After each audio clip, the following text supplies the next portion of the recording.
ভারতের পশ্চিমবঙ্গের কলকাতায় আরজিকর হাসপাতালে এক শিক্ষানবিশ চিকিৎসককে ধর্ষণ ও হত্যার প্রতিবাদে রাত জেগে রাজপথ দখলের কর্মসূচি পালন করেছে রাজ্যটির নারীরা।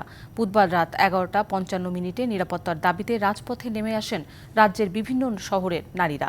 কলকাতা থেকে শুরু করে রাজ্যের বিভিন্ন জেলায় প্রতিবাদে সামিল হন নারীরা। যাদবপুর বিশ্ববিদ্যালয়, academy of fine arts, college street সহ বিভিন্ন এলাকায় মোমবাতি হাতে নামেন নারীরা। এ সময় ব্যানার ও প্ল্যাকার্ড হাতে জড়িতদের শাস্তির দাবিতে স্লোগান দেন আন্দোলনকারীরা। প্রশাসনের বিরুদ্ধে গাফিলতির অভিযোগ আনেন তারা। রাজ্যের স্বাস্থ্যমন্ত্রীর পদত্যাগেরও দাবি জানান অনেকে।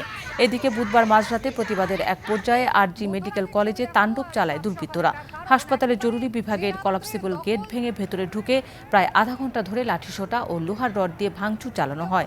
হামলাকারীদের আক্রমণে তছনছ হয়ে যায় হাসপাতালের জরুরি বিভাগের টিকিট কাউন্টার, সিসিইউ, ওষুধের স্টোর রুমও।